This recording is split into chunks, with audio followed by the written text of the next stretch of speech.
Quero convidá-los a abrirem as suas Bíblias no livro de João, capítulo 14, e nós vamos fazer a leitura aqui dos primeiros 3 versículos. As palavras são de Jesus Cristo em João 14, de 1 a 3. Lemos: Não se turbe o vosso coração, credes em Deus, crede também em mim. Na casa de meu pai há muitas moradas, se assim não fora, eu vô-lo teria dito, pois vou preparar-vos lugar. E quando eu for e vos preparar lugar, voltarei e vos receberei para mim mesmo, para que, onde eu estou, estejais vós também. O título, o tema que foi me passado foi A Esperança no Lamaçal. Isso me lembra, de fato, do livro de O Peregrino, onde o personagem central, o cristão, conforme ele vai caminhando em direção à cidade celeste para encontrar-se com o Salvador, Jesus Cristo, e estar ali na presença de Deus, tem um momento em que ele passa pelo pântano de desânimo. O pântano de desânimo. O que é esse momento? É um momento em que ele cai ali nesse lamaçal e toda a culpa dos seus pecados começa como se fosse a puxá-lo para baixo. E ele tira os seus olhos da cidade celeste, ele começa a olhar para si mesmo e sentir dúvidas a respeito da sua fé, a sentir-se sozinho, isolado. E aí Deus envia uma pessoa que tem como título ali na história ajuda, auxílio, socorro, e essa pessoa ajuda a puxá-lo para fora desse pântano, desse lamaçal. E eu quero então que esse texto seja para nós essa ajuda, esse auxílio. Porque entendo, meus irmãos, que ao longo da vida cristã há momentos em que nós nos encontramos no lamaçal. Naquele momento em que a gente vê mais derrota, talvez nas tentações do que vitória, aquele momento em que nós sentimos distantes de Deus, ou talvez sentimos que Deus está distante de nós, aquele momento em que, talvez é o seu caso hoje de manhã, nós duvidamos não só da nossa fé, mas do cristianismo como um todo. Será que, vem a pergunta, será que essas verdades com quais talvez eu fui criado, essas verdades que são anunciadas na igreja, essa comunidade de pessoas que vive ao redor da crença e a adoração de Jesus Cristo, será que essas verdades são tão verdadeiras assim? É um momento, esse momento de dúvida não é algo que a gente compartilha facilmente com aqueles que estão ao nosso redor. Vocês que participam de grupos de jovens sabem como é isso, né? Se você eventualmente ali reunido com os jovens abrir o jogo e falar assim, olha gente, eu estou começando a duvidar que Jesus Cristo de fato foi Deus, estou começando a duvidar de que de fato ele ressuscitou, estou ouvindo algumas coisas, lendo algumas coisas na internet, tendo conversas lá na faculdade, e eu estou com dúvidas quanto a isso tudo. Você pode imaginar o silêncio que ia acontecer ali no grupo dos jovens. A gente não estamos acostumados em ouvir das dúvidas das pessoas. Então, geralmente, a gente empurra as dúvidas lá para baixo. Não compartilhamos das dúvidas de estar sentindo sozinho. Aqui no texto, João capítulo 14, Cristo ainda não foi crucificado, mas ele está preparando o coração dos seus discípulos para quando ocorrer de fato a crucificação. Então os discípulos, eles ainda não sentiram assim o impacto da crucificação. Eles ainda não sentiram o embalo da sua fé. Eles não sentiram que sua fé foi chacoalhada ainda pela crucificação de Cristo. Eles estão bem. É só que Cristo está preparando o coração deles. E é por isso que ele vai dizer no versículo 1, não se turbe o vosso coração.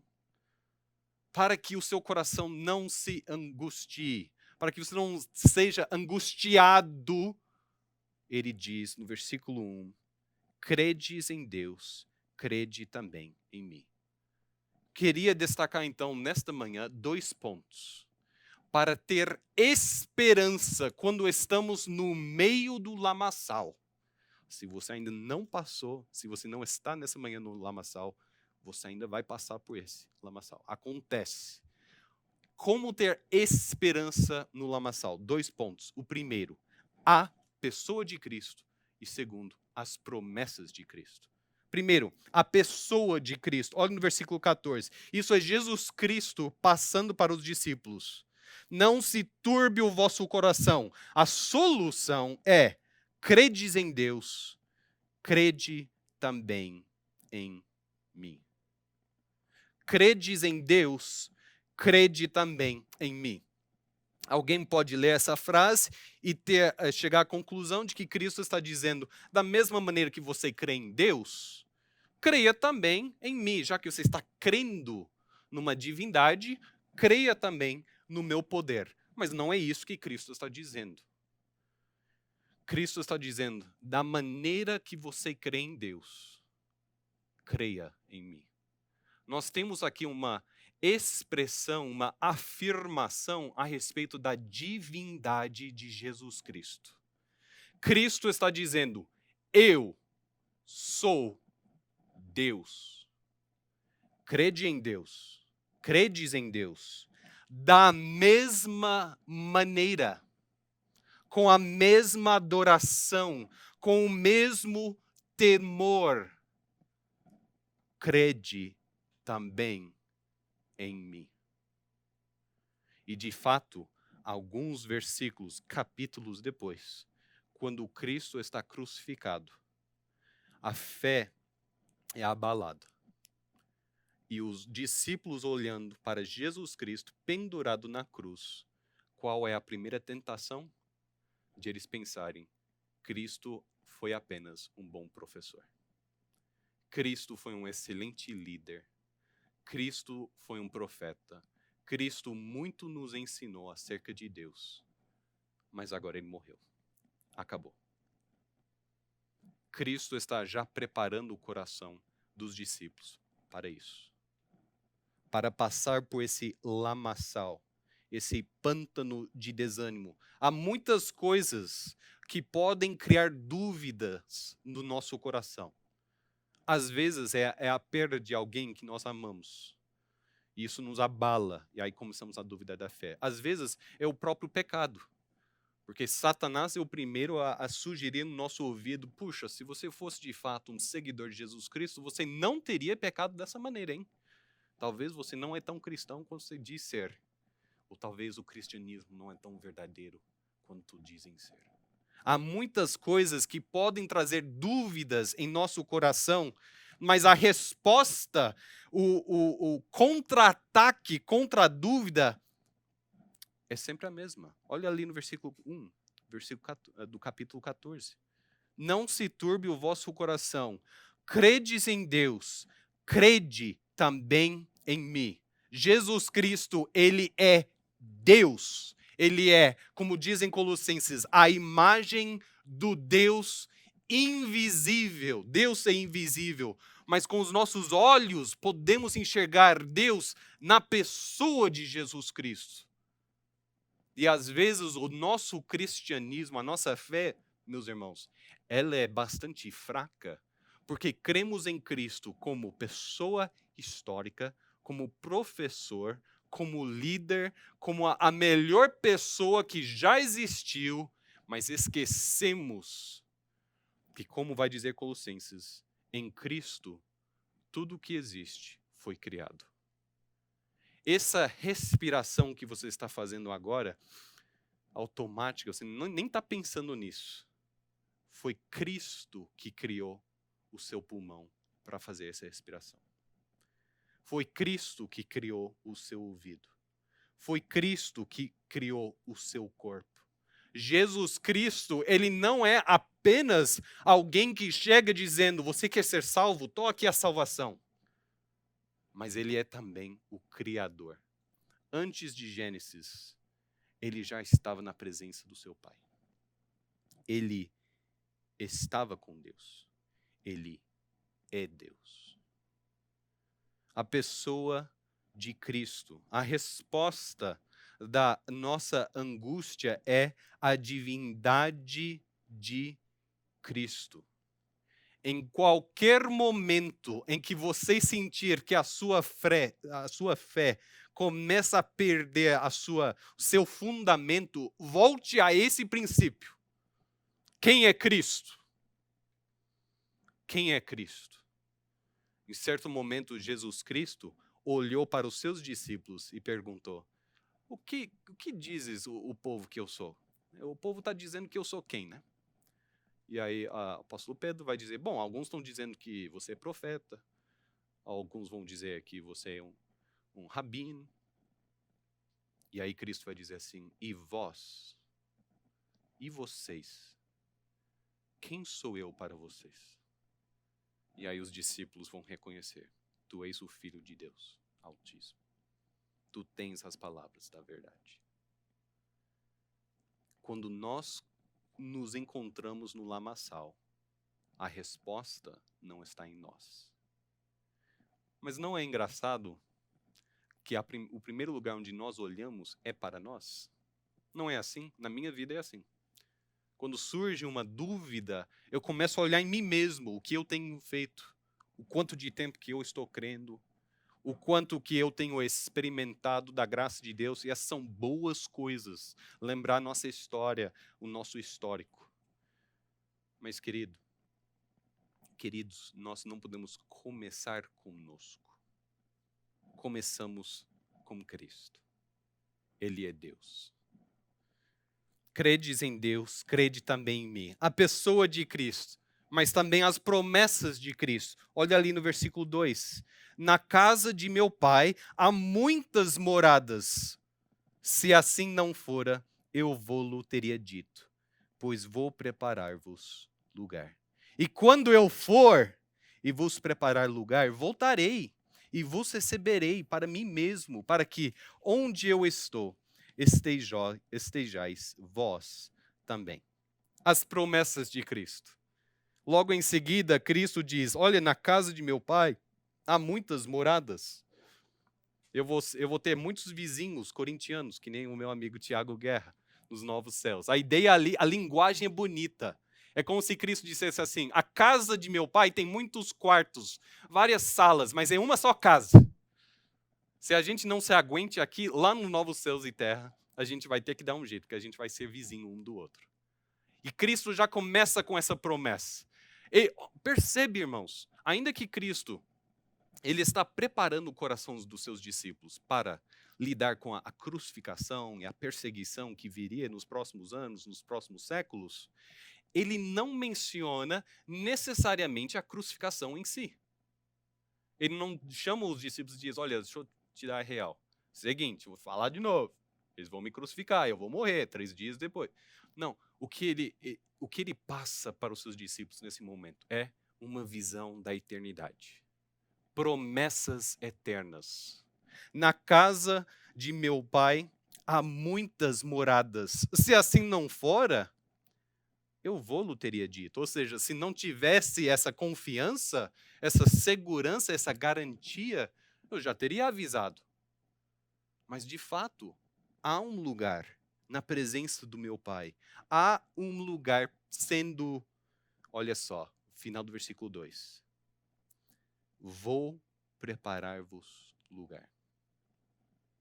Vou preparar-vos lugar. Há um lugar sendo preparado para vocês. Amigos, tem um contraste muito interessante aqui no versículo 2. Porque no versículo 1, Jesus Cristo disse, eu sou Deus. Portanto, ele é aquele que pode dizer, haja luz, e houve luz imediatamente. Mas aqui no versículo 2, ele usa a palavra, eu vou preparar-vos lugar. Preparar sugere um tempo, uma demora ao nosso ponto de vista. Cristo não vai chegar nos céus e dizer assim, olha, haja lugar para todos, que todos estejam aqui. Pum! O que Cristo está dizendo é, eu vou para a presença do meu Pai e vai demorar um pouquinho, porque eu vou preparar o lugar. E depois a promessa no versículo 3, eu volto e eu vou levar vocês comigo. Preparar.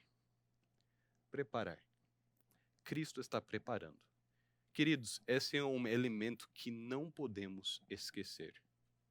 A vida cristã demanda tempo. Anota isso aí.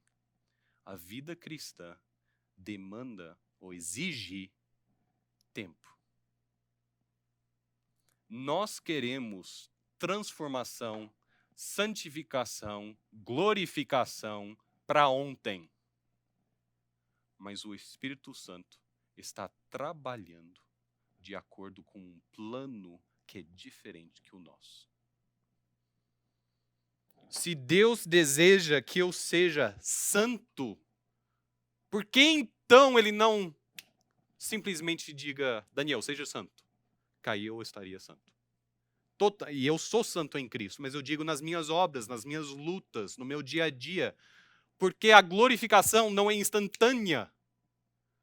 Porque Deus se agrada de preparar lugares e pessoas.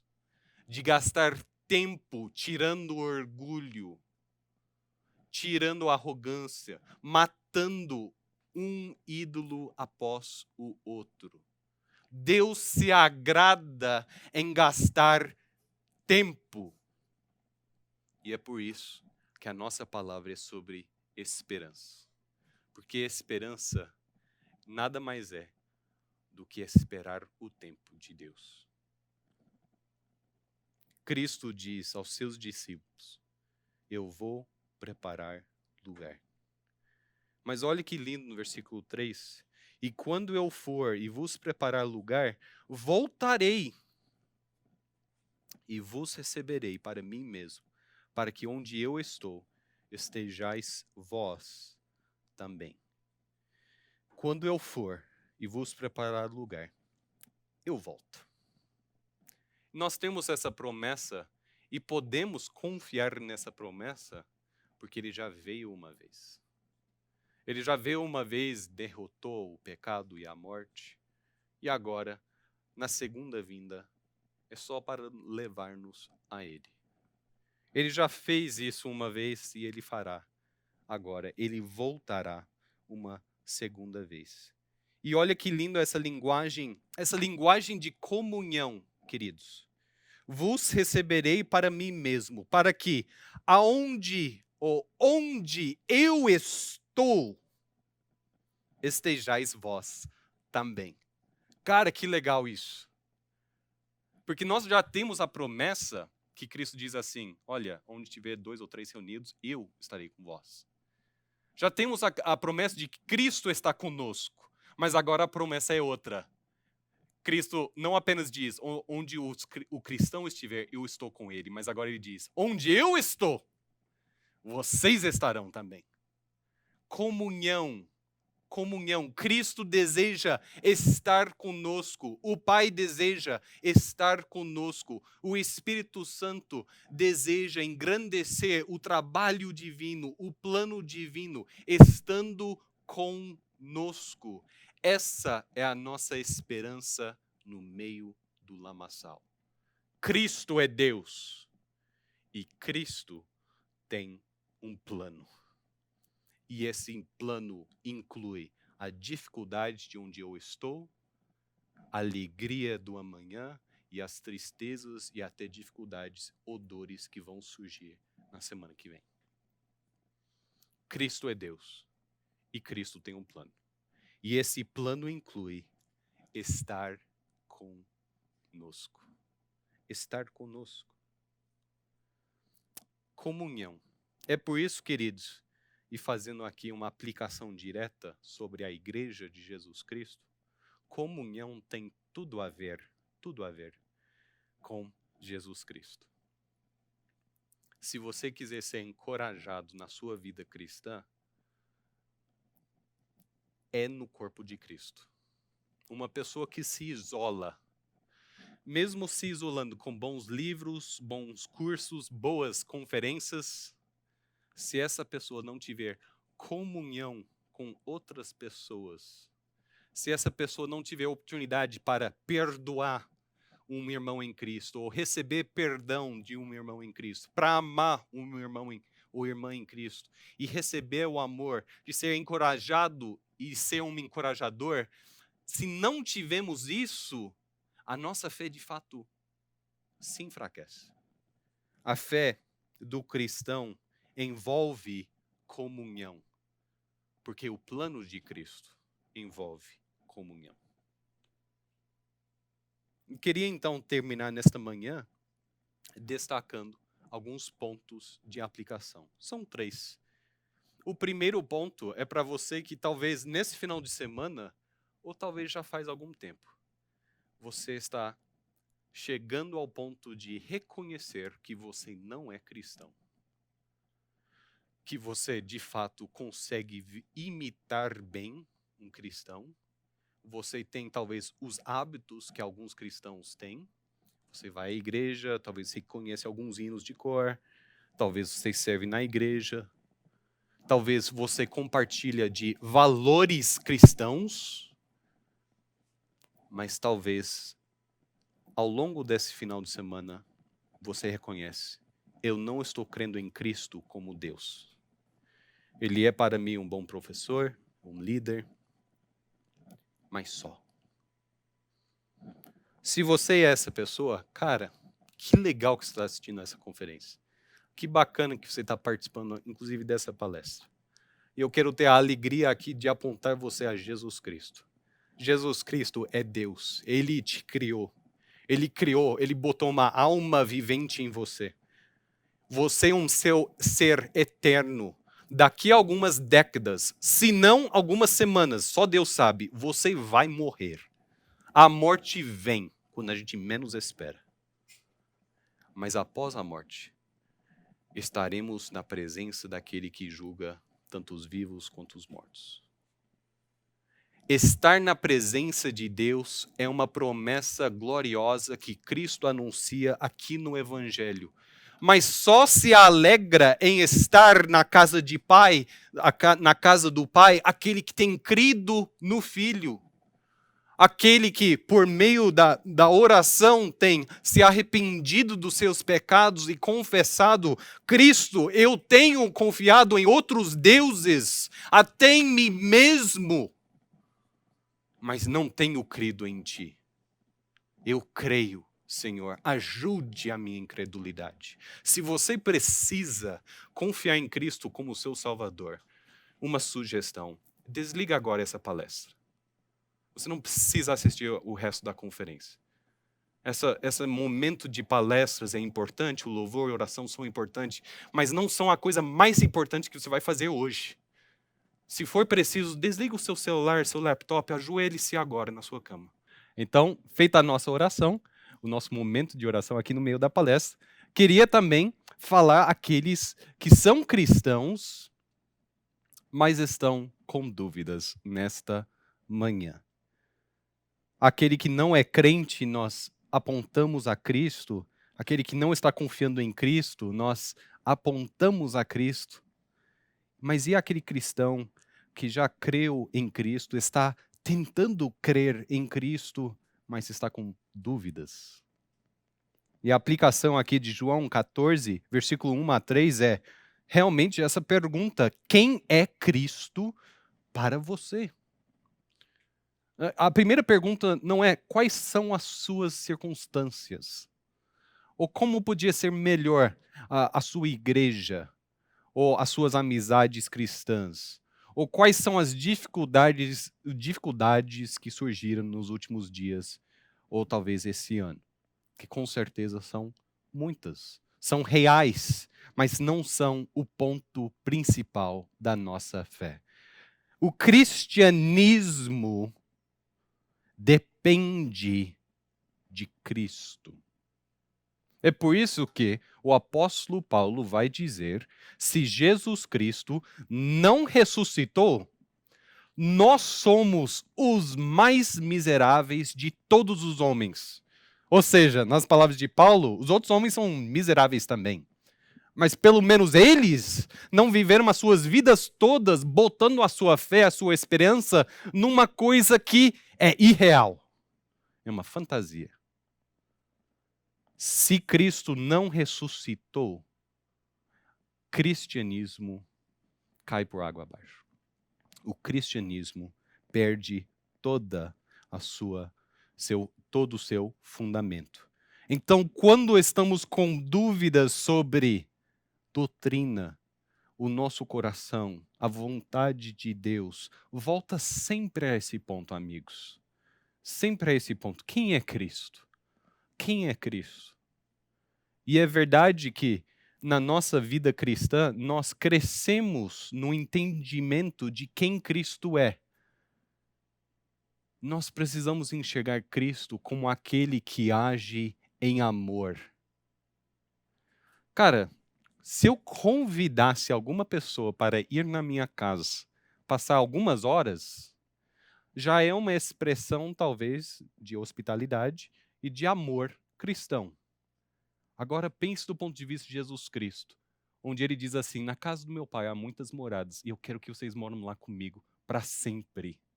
Isso é uma expressão do amor de Jesus Cristo. Cristo te ama, jovem. Cristo te ama. Eu lembro numa palestra, num evento em que havia muitas palestras, né? Um dos temas era o amor de Deus, e uma moça, logo após a palestra, ela estava ela dava para ver pela expressão dela que ela estava lutando em conflito com uma realidade. E ela procurou ali alguém para encorajá-la, para conversar sobre a sua fé, e ela falou o seguinte: eu estou crendo em Cristo desde pequeno, mas eu não enxergo Deus como sendo aquele pai que ama. Quando eu penso em Deus, eu penso em justiça, dureza, raiva, ira. Como entender que Deus me ama? E a resposta a essa pergunta, que é muito boa, a resposta é: olhe para Cristo. Cristo não simplesmente diz: tá bom, pai, eu vou para a terra. Eu vou aí salvar alguns miseráveis. Não, mas como expressão de amor para você, que ele criou do pó da terra, ele vem, ele morre, ele ressuscitou. E ele diz ainda: calma que eu estou preparando o lugar. Já volto pegar vocês. É uma expressão do amor de Jesus Cristo. Se você está em dúvidas hoje, saiba, mais importante do que tirar a dúvida é saber que Cristo tem todas as respostas. Eu lembro no momento em que eu estava em crise, e eu liguei para o meu pai. E meu pai respondeu o telefone do jeito que ele sempre responde: e aí, Daniel, como você está? Eu falei: bem, né, aquele papo e tal. E aí eu falei: pai, na verdade eu estou meio que em crise aqui sobre a vontade de Deus. E meu pai disse assim: Daniel, mais importante do que ter a paz de Deus é confiar no Deus da paz. E eu pensei: beleza, pai, não fez sentido algum. O que ele estava dizendo é: eu estava tão insistindo em quero ter paz em todas as escolhas que eu fizer, quero ter paz, droga. E meu pai estava dizendo: Daniel, às vezes Deus não dá paz assim. Mais importante é você confiar no Deus da paz. Ele tem as respostas, ele tem o plano, confie nele. E essa é a palavra, a aplicação ao aquele que está crendo em Cristo nessa manhã, mas está com dúvidas. E para finalizar, para terminar, eu ainda faço uma aplicação a você que talvez nesta manhã você é um cristão e você não está passando por um momento lamaçal de dúvidas. Amém. Que bom que você chegou nessa manhã encorajado, sentindo firmeza na fé. Amém. Isso é a graça de Deus também. Deus dá graça para aquele que está lidando com dúvidas e também dá graça para aquele que está bastante confiante no Senhor Jesus Cristo. E eu tenho uma pergunta a você. a respeito dessa comunhão, você está ajudando o seu irmão em Cristo? Você está encorajando o seu irmão para Cristo? Ou você está simplesmente reservando toda essa confiança para si mesmo? Tipo, eu tô bem, você não tá? Que dó de você. Pô, seja mais como eu. Irmão, se você está em comunhão com Jesus Cristo, se você está aprendendo mais e mais dele, a sua vida devia exemplificar a humildade. Você conhece o bom pastor, ele é precioso para você. Portanto, você devia olhar os seus irmãos, as suas irmãzinhas que estão ao seu lado, ao seu redor, e pensar como posso também expressar aquilo que Cristo tem expressado a mim. Graça, confiança, fé. Cristo é Deus. Aqui no capítulo 14 de João, de 1 a 3, não se encontra você no singular, é tudo plural. Vocês. Eu vou preparar um lugar para vocês. Eu vou voltar para pegar vocês. É tudo plural. E a vida cristã é plural. Anota isso aí. A vida cristã é no plural. A comunhão é uma expressão da vida cristã. Se você está bem nesta manhã, sentindo firmeza nessa manhã, dê graças a Deus por isso. Mas olha, você tem um papel na comunidade de encorajar aquele irmão, aquela irmã. De fato, o Mark Dever, eu acho que foi ele que comentou sobre a importância de jovens da igreja visitar os mais velhos que estão no hospital, talvez à beira da morte, enfim. Nós temos na igreja local muitas oportunidades para chegar junto, caminhar, expressar a graça de Deus. Mas muitas vezes a gente está tão fincado naquele próximo lançamento da editora Fiel, do livro do John Piper, fica só a gente e o livro, a gente e a tela, a gente e o laptop. O nosso cristianismo está no Twitter, no Instagram, no Facebook, mas não no hospital, não na casa do nosso vizinho e nem na casa de algum irmão ou irmã que está lidando com dúvidas. Qual é a palavra da Escritura para conosco? Chorai com aqueles que choram. Tem alguém chorando na sua comunidade? Chega junto, chore com ela. Não precisa dar todas as respostas, porque você nem tem, nós não temos todas as respostas. Abrace, chore, porque ela está passando pelo lamaçal. Ela vai sair. Deus vai dar graça a ela, mas nesse tempo de preparo, nesse período, ela precisa que alguém chore ao lado dela.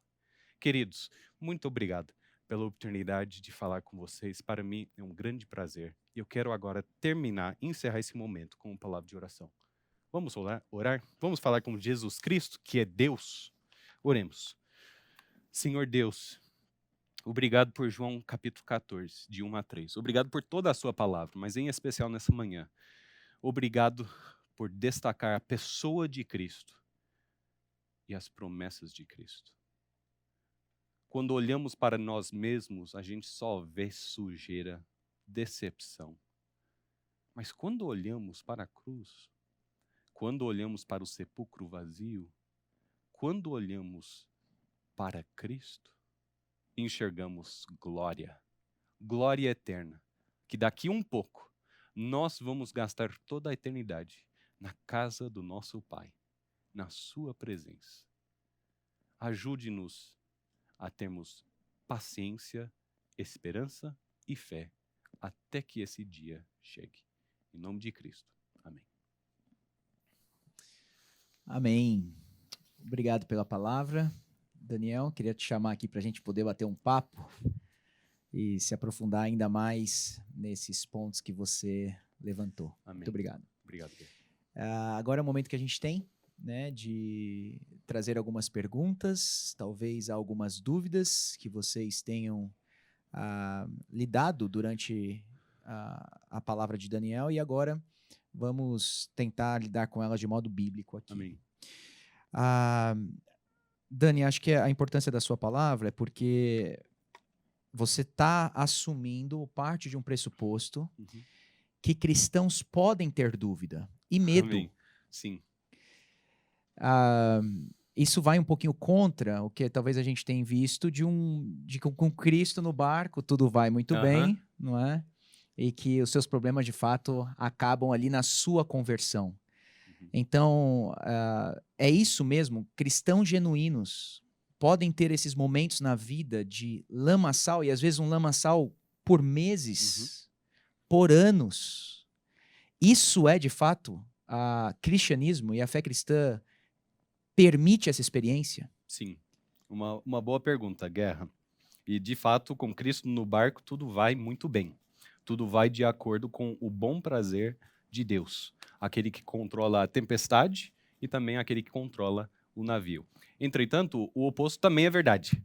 Com Cristo no barco, nem tudo vai muito bem, dos nosso ponto de vista. E nós temos ali, até no Novo Testamento, a história dos cristãos que, enquanto Jesus dormia, em vez de pegar o travesseiro e dormir ali ao lado de Cristo, já que ele está tranquilo, eu também vou estar. Não, ficava olhando para a tempestade ao seu redor e depois, desesperados, eles vão à procura de Cristo, dizendo: você não se dá conta, você não se preocupa conosco ou com a nossa morte?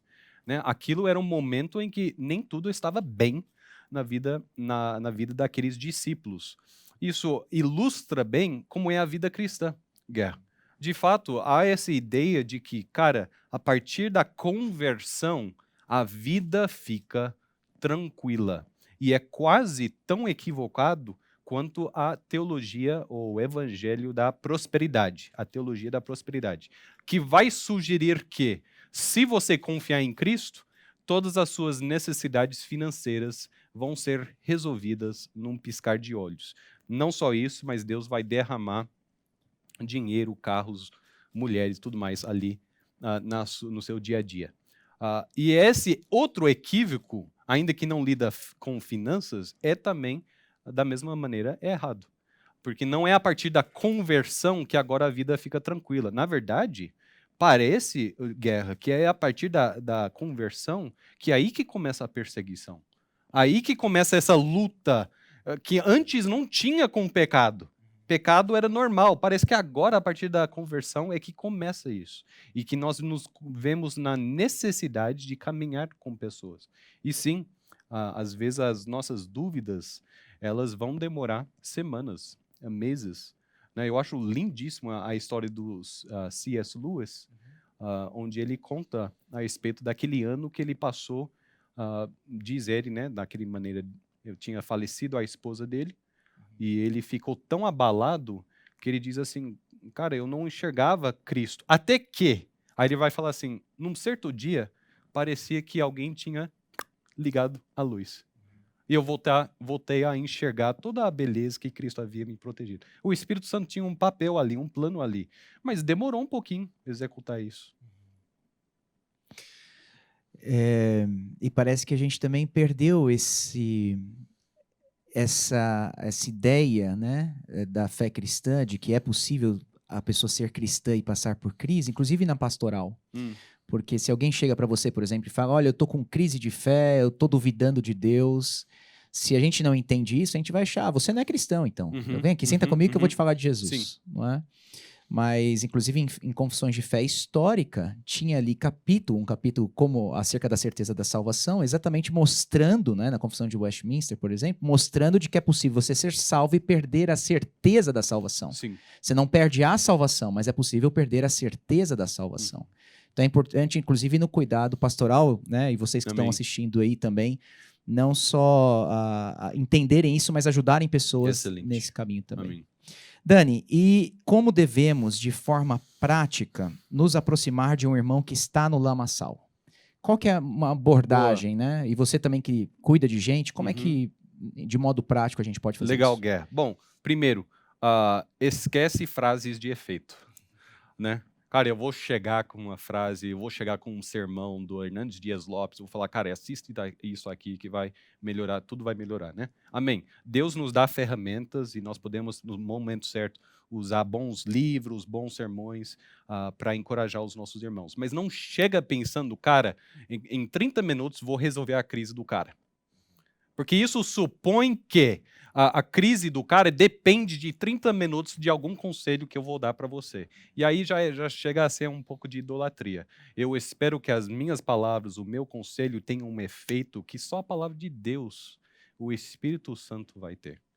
Então, chegar junto é perguntar e saber calar a boca e ouvir, né? Eu conheci um casal muito próximo, muito querido, e a esposa engravidou e depois de alguns meses eles perderam o bebê. E eles ficaram muito tristes com isso. É uma dor profunda que a gente não pode nem imaginar como é que é. E era um casal cristão. E depois de passar, alguns anos depois, em conversa, aquela mulher aquela esposa fez o seguinte comentário, que quando ela perdeu o bebê dela, o pessoal da igreja dava, sabe esses cartão que você compra no Carrefour da vida? Tipo, atrás de cada nuvem tem um sol, tipo, quando Deus fecha uma porta, ele abre uma janela. E ela falou, puxa, eu via naquilo. Legal, o pessoal está querendo me encorajar, me confortar, mas o povo não sabe como me confortar. Não é com frase de efeito cartãozinho. Né? Deus tirou meu bebê, ele não fechou uma porta para abrir uma janela. Ele tirou algo que eu já amava e que eu sinto um vazio, entendeu? Talvez se alguém tivesse chegado só com um cafezinho, ou talvez mandado flores, ou só mandado um texto dizendo assim, olha, eu nem posso imaginar a dor que você está passando. E as implicações, que com dor vem dúvidas e tudo mais, eu não posso nem imaginar, mas saiba que eu estou orando por você. Eu orei hoje de manhã, e amanhã eu vou orar de novo por você. E aí você vai acompanhando a pessoa no lamaçal, em vez de aquela coisa mais certeira. Eu vou pular no lamaçal, vou dar 30 minutos de conselho, vou dar um cartãozinho, um sermão, e depois eu vou pular fora. Se você não consegue se virar, problema é seu. Não, o exemplo cristão é, eu entro no lamaçal contigo, eu fico lado a lado, eu sei ouvir, eu escuto, eu choro contigo, eu não tento dar todas as respostas, mas eu aponto vocês sempre para Cristo. Cara, isso aí, ao longo prazo, cria, a pessoa sai do lamaçal com a sua fé mais firme, porque ela olhou para Cristo. O que você faria? Estão aplaudindo aí a resposta do Dani. Eu acho que é isso, é fugir de conselhos pragmáticos, Sim. né? De você simplesmente já ter resposta na ponta da língua, reconhecer a sua pequenez, Sim. a sua humanidade, né? Sua fraqueza como pastor. Então, quando você está lidando com a situação, entender que cada caso é um caso, vai exigir oração, sabedoria bíblica, às vezes pedir conselhos para outros amigos Boa. nessa Envolver situação, outras né? pessoas. Acho que é isso mesmo. Precisa um pouquinho mais de sabedoria no aconselhamento. E uma outra pergunta que chegou é se o lamaçal é a própria igreja. E ele está falando que a igreja, no caso, é legalista. E você, né, já é uma pessoa, um cara que fala sobre legalismo. Né? Talvez você pode falar o que é o legalismo primeiro, né, dar uma definição aí. E depois, como lidar com uma igreja legalista? Isso está deixando essa pessoa no lamaçal. Legal, legal. De fato, legalismo é um mal real e dos nossos dias. Legalismo nada mais é do que você colocar o que é um bom conselho, o que é um bom diretriz, um guia, o que é bom senso, e colocar aquilo no lugar de Jesus Cristo. Portanto, você dá aquilo que é uma boa ideia, o que talvez seja sábio, o peso de um mandamento de Jesus Cristo. Né? Então, você cristão, você tem que ir fazer X, Y e Z. Aí você tem uma lista de exigências, coisas que você não pode assistir, coisas que você não pode fazer, coisas que até ali pode ser que tenha coisas boas, conselhos bons, né? Mas você dá a esses conselhos, essas ideias, o peso de um mandamento que o próprio Cristo não daria aquilo. Né? E aí existem igrejas legalistas que vão trabalhar mais as aparências, então você tem que estar sempre com uma certa aparência, quando na verdade, ainda que as aparências demonstrem o fruto do coração, a preocupação cristã é com o coração. É onde sai ali os frutos, onde nascem os frutos. E pode ser que você estando na sua igreja, se é um ambiente bastante legalista, né? Pode ser que você sinta mais desanimado depois do culto do que você sentia ao entrar no culto. Isso é pesado e isso é triste, né? Ainda que nenhuma igreja ela é perfeita, devia-se ter, no púlpito especialmente, essa coisa de exaltar Cristo, a pessoa e as promessas de Cristo, de tal forma que quando a gente chega no culto sentindo a bagagem de como a gente errou e como eu não fiz o suficiente essa semana e como as minhas expectativas são frustradas, a gente poder sair do culto lembrando, Cristo é tudo em todos, Cristo fez tudo, Cristo é suficiente. O alívio, sentir um alívio real ao sair do culto. Se na sua igreja ali eles estão usando do púlpito para pregar normas, né, regras legalistas e ainda vincular a sua fé a essas regras, de fato, ao sair do culto você vai sentir mais deprê do que quando você entrou. O que você pode fazer, já que não é você que muda a igreja? É o Espírito Santo que vai transformando a igreja através da pregação da palavra. Eu pensaria em o que você pode fazer. Cara, você pode almoçar com alguém no domingo. Chamar alguém para almoçar na sua casa, você almoçar na casa de alguém, compartilhar ali o evangelho. Abre ali, lê com um grupo de jovens, 2, 3, talvez, ao longo de um mês, lê em Marcos ou Lucas, pega um livro para ler juntos, e aí conforme você está lendo, destaca ali, procure, abre o texto bíblico, e antes de fazer a pergunta, o que esse texto exige de nós, legalista gosta de pensar nisso. Primeiro, o que esse texto exige de mim? Comece primeiro fazendo a pergunta, o que esse texto diz sobre o meu Salvador, que deu a sua vida para que eu pudesse ser eternamente aceito na presença de Deus.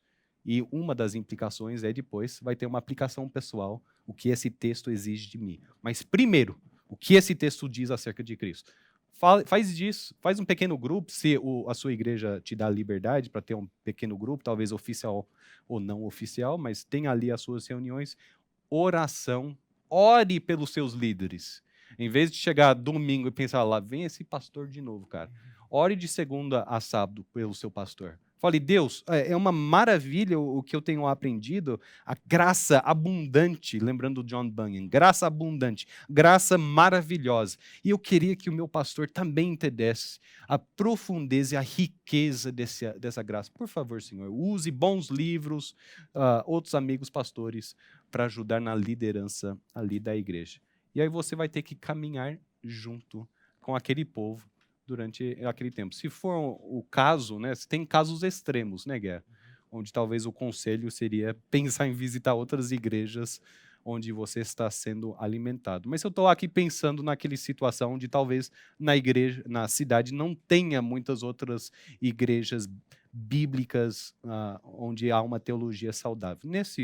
Nessa questão, então, você tem que caminhar juntos e tentar apoiar a sua igreja em oração e mostrar, e com muita humildade, viu? Não é isso uma das grandes tentações, Guerra? Quando a gente enxerga algo no texto que o outro não enxerga, ainda que seja uma verdade maravilhosa, a nossa primeira tentação é orgulho. Eu falo, cara, como você é burro, hein? Você não enxerga o que eu estou enxergando. Eu queria que a igreja toda soubesse. Cara, quando eu voltei da conferência fiel para jovens, aquela primeira, eu voltei para casa depois de passar 3 dias maravilhosos, né? Eu olhava para minha família e pensava, cara, meus irmãos estão tudo errado, velho.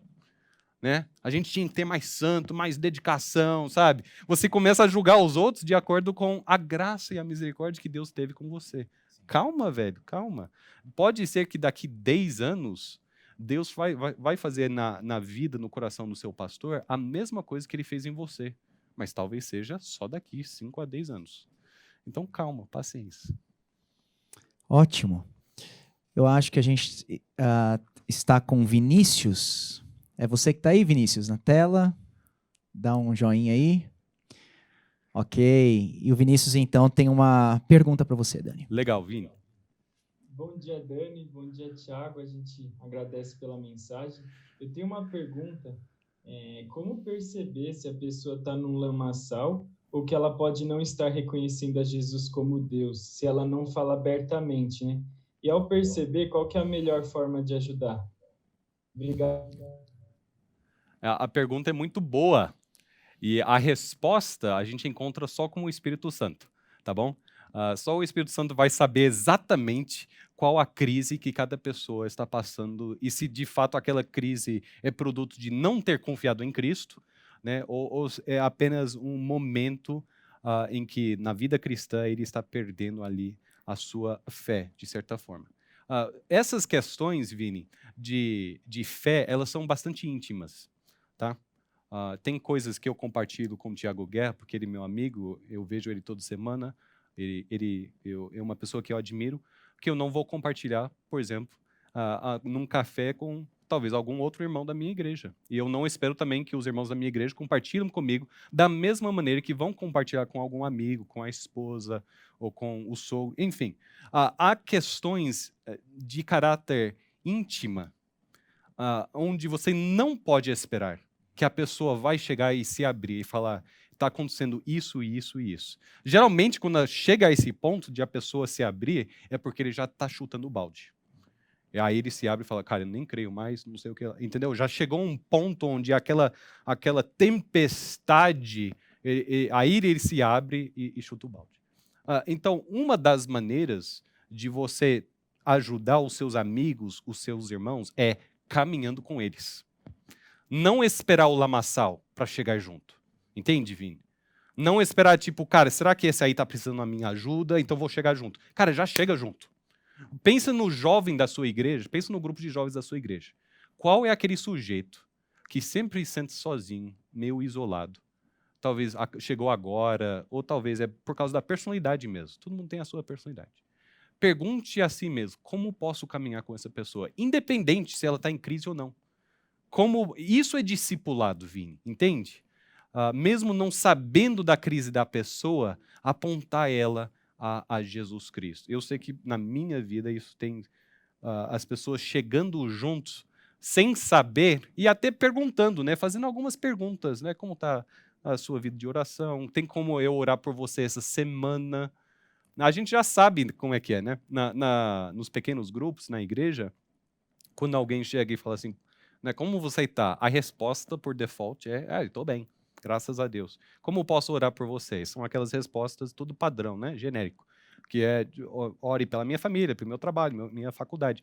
Eu não digo genérico no sentido que não são coisas importantes, mas são as respostas que a gente dá por default. Se você está esperando que a pessoa se abre ali, tipo, você pode orar pela minha fé, porque eu estou duvidando que Cristo é Deus. Eu estou tendo conversas na internet e o cara estão falando que, na verdade, na antiga Grécia tinha uma divindade que era igualzinho Jesus, e aí o cristianismo só pegou essa divindade e botou o nome de Jesus, nasceu em Natal, então, na verdade, cristianismo nada mais é do que uma outra religião emprestada dos hereges. E isso está fazendo mais sentido à minha cabeça do que o pastor pregar ao domingo. Se você está esperando esse tipo de resposta, o cara não vai dar. O cara não vai se abrir, a não ser que ele sinta confiança, que ele não está se expondo ali, né? E essa confiança, como é na sua vida e como é na minha, essa confiança a gente só cria, a gente só sente a vontade ao longo de caminhar com a pessoa. Caminhar com a pessoa. A gente vê nos seus olhos e no seu jeito que ela não vai nos zoar, que eu não vou me abrir aqui e deixar um podridão na mesa e daqui a algumas semanas aquele sujeito está pegando esse podridão e devolvendo, jogando na minha cara. Que ele vai olhar aquele podridão, que ele vai chorar comigo, vai dizer, sinto muito, como posso te ajudar? Como posso orar com você? Algo a acrescentar, Guerra? Algum conselho? Tem muito a acrescentar, na verdade. Eu acho que, por exemplo, da tua parte, caminhando contigo, uma coisa prática que eu acho que você faz, né? Quando às vezes eu bato lá na sala, e aí, Dani, como é que tá? Né? A gente vai conversar. Uma pergunta que você faz que abre essa possibilidade, você sempre fala, Guerra, e aí, como é que tá seu coração hoje? Boa, né? boa. Como é que tá sua alegria hoje? Como é que tá sua esposa? Né? Você faz algumas perguntinhas pontuais que leva a gente a responder, né? Só tá tudo bem, não é? Aquela perguntinha, sim, aquela resposta já pronta. Sim. E eu acho que é isso. No discipulado, na nossa caminhada, às vezes ser mais intencional em fazer perguntinhas chaves. Sim. Né? E ir no coração da pessoa mesmo. Como é que você tá hoje, Dani? Tá meio desanimado? Como eu posso orar por você? Né? E essas perguntinhas chaves criam aberturas para que a gente possa ir um pouquinho além de tá tudo bem. Boa, né? boa. Isso é uma coisa que eu vejo na tua vida. Né, que você faz e abre essa porta para a gente se comunicar melhor. A gente precisa aceitar que constrangimento faz parte de comunicação, né, Guerra? Há um certo constrangimento em eu jogar a pergunta. E aí, cara, como tá a sua vida cristã? Aí eu ficar quieto esperando. E há aquele constrangimento de você, tipo, putz, velho. Bom, aí você começa a dar a resposta, né? Sim. Geralmente a gente gosta de pergunta pronta e resposta pronta, porque não há esse constrangimento. Eu já falo e você já responde, e beleza, né? Sim. Mas a gente precisa ter esses momentos awkward, né? Constrangimento ali, onde você não se sente bem se abrindo, mas você sabe que tem liberdade Isso. para isso. Ótimo. Legal. Eu acho que a gente tem mais uma pessoa. É a Arlen, Arlen. correto? Tá com a gente aí? Tá conseguindo ouvir? Olá, bom dia. Estou ouvindo. Estão conseguindo me ouvir? Pode falar. Bom, minha pergunta é o seguinte. O Daniel, enquanto falava, ele citou bastante o livro Peregrino. E no livro, logo depois do lamaçal e do desânimo, vem depressão e pensamentos suicidas, né? Para mim ficou bem claro isso quando eu li. Ai, perdão, estou dando spoiler do livro. E a gente está no momento de isolamento onde as pessoas estão muito abaladas emocionalmente. E nesse mês de setembro existe uma campanha, né, sobre o Setembro Amarelo, onde falam muito sobre esse assunto.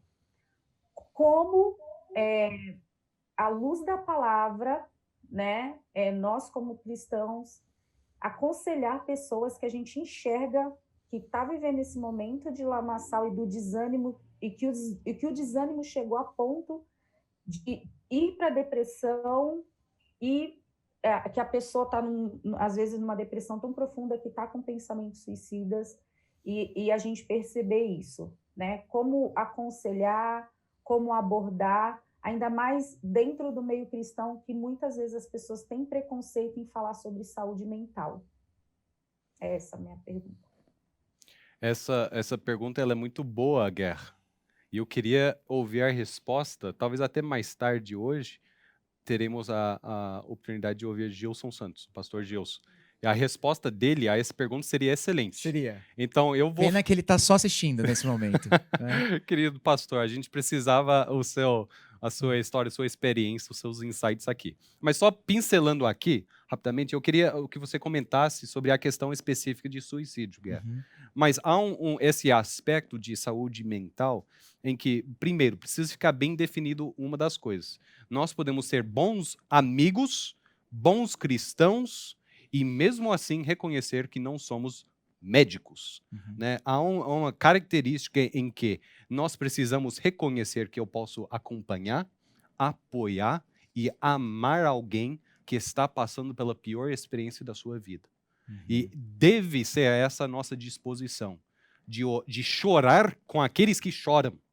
Né? Esse versículo, eu volto a esse versículo, porque não faltou clareza nesse versículo. É você chorar mesmo com aqueles que choram. Você chegar sem uma resposta pronta, uma marmita que você abre ali, tá aqui a solução.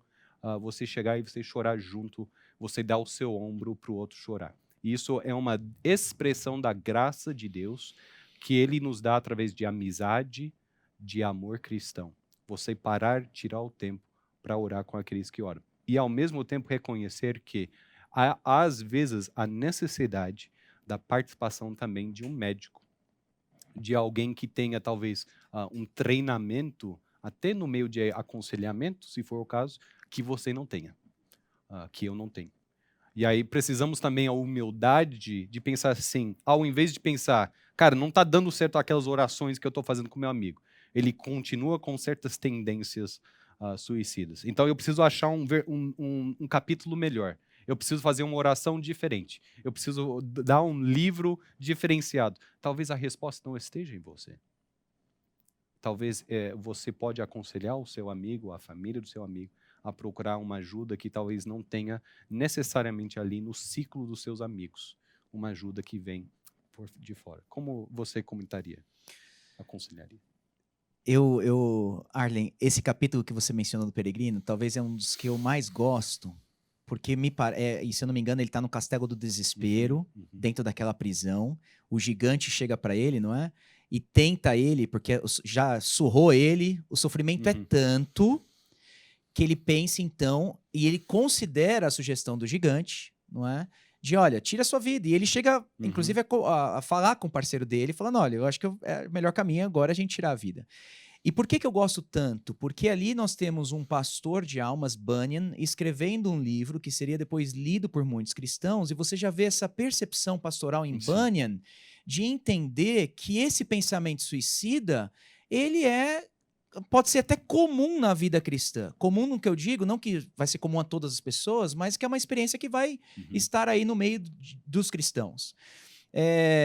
E essa percepção pastoral é muito importante. Então, a primeira coisa é a gente entender, não é, que a vida cristã permite esse sofrimento intenso, às vezes, que a pessoa considera tirar a vida. A gente pode pensar de Moisés, a gente pode pensar do profeta Jonas, não é? No 4º capítulo do livro dele, ele mesmo pede 2 vezes ao Senhor, é melhor então morrer do que viver. Mas ali está um homem que temente ao Senhor. Ele escreve depois, creio eu, o livro dele, mostrando o arrependimento dele, não é? Então a gente vê que homens também de Deus lutaram com esse mesmo sentimento de, olha, talvez é melhor tirar a vida.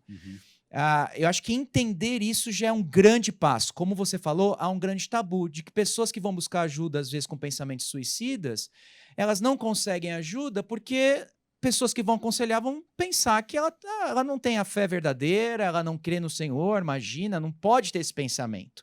E Bunyan, já desde lá do século XVII, já mostrou para a gente de que a vida cristã permite isso. Então eu gosto muito disso daí. Segunda coisa que eu acho que vale a pena a gente considerar é exatamente isso, considerar a pessoa como um ser integrado, né? O corpo conta, o corpo adoece, e o corpo impacta na alma, a alma impacta no corpo. Nós somos uma alma encarnada, não um nem outro, nós somos alma encarnada. E tratar a pessoa como um ser integral mesmo, né? E aí que entra a percepção do pastor de que enquanto eu estou ali pastoreando com a palavra de Deus, essa pessoa, né, com os pensamentos dela suicida, também entender que o corpo pode estar debilitado. E eu não vou ter, às vezes, as ferramentas necessárias, nem os remédios para lidar com isso. E não há nada errado, então, de eu recorrer a um bom psiquiatra, se for o caso, ou um bom psicólogo, ou outras áreas ali, né, outros profissionais que vão me ajudar, inclusive, a cuidar dessa pessoa. Então, também eu acho que na pastoral não escolher só um ou outro. Né? É um problema só do coração, um problema só do corpo. A gente é muito reducionista, às vezes, nessas abordagens, e quem sofre é a pessoa. Né? Se a gente trabalhar com uma abordagem um pouco mais ampla, eu acho que a gente vai servi-la da melhor maneira. Só que vai doer, hein? Acompanhar pessoas com pensamentos suicidas dói na gente também. E acho que precisa de coragem para acompanhar por um longo período. Não tem que ser coisa rápida aí. A gente vai ter que se doar, talvez por anos, por essas pessoas. E vai ter espinho nesse caminho, vai doer. Dani, última pergunta. Bora. Como permanecer firme pós-conferência? A pessoa que perguntou disse, aí tem músicas boas, uma banda maravilhosa, nós tivemos as devocionais, ótimas palavras, mas e agora? Depois que nós não tivermos mais isso? Sim. Como permanecer firme? E eu acho que vai de acordo com a sua palavra, que o que você apontou, na verdade, é uma pessoa. Amém. Né? E a gente pode perder tudo isso, mas ainda ter relacionamento com essa pessoa. Eu lembro aquele busão, pegando o ônibus de volta para Presidente Prudente, depois da conferência Fiel para Jovens, ali em 2006, né? Tinha cantado hinos, abraçados os amigos que eu tinha feito na conferência, a gente orava todo dia, e agora entro no busão para voltar para Prudente. Sim. Sentado ao meu lado um cara que tá xingando a esposa no celular, aqui na frente alguém ouvindo funk, um corintiano atrás, enfim, o pior contexto possível, né? E eu lembro pensando naquela ocasião, caramba, velho, eu tô no inferno já, cara, tipo, eu me senti no céu, ali naqueles 3 dias da conferência, e agora me sinto num péssimo lugar. Nem tanto por causa dos xingamentos ou funk, mas o corintiano mesmo incomodava. Aí, qual que é o ponto? Esse que você falou, cara. De fato, quando acaba a conferência, a gente fica aquele gostinho de, cara, eu queria que durasse mais um dia, durasse mais uma semana, durasse o ano todo, né? Porque a gente sente ali um apoio, uma ajuda. E amém por conferências, né? Como se não sou funcionário da Fiel, eu posso falar aqui. Dê graças a Deus pelo trabalho do Ministério Fiel em usar de conferências, eventos, para encorajar e edificar a igreja. A gente vê no trato da equipe, da liderança, que não é simplesmente um evento que eles planejam justamente para vender livros e cursos, mas é uma coisa que eles fazem para encorajar. Beleza, então são bons momentos, mas acabou aquele momento, o nosso foco continua em Jesus Cristo. A nossa fé não depende de conferências. Anota aí, a sua fé não depende de conferências. Não depende do próximo lançamento do John Piper ou o próximo louvor de uma banda que você curte. A nossa fé está fincada em Jesus Cristo. E graças a Cristo, nós temos uma coisa que ele inventou, que é maravilhoso, chamado igreja. E na igreja nós podemos ter essa mesma comunhão, essa coisa de encorajar aos outros, sermos encorajados num ambiente onde todos estão tentando servir a Deus. Então, acabou a conferência. Se você não é membro de uma igreja, procure uma boa igreja na sua cidade. Para ontem. Se você está numa igreja, não chegue julgando quem está lá, porque ele não experimentou o que você experimentou na conferência. Não, chegue já com graça, querendo mostrar amor e compaixão para com seus irmãos.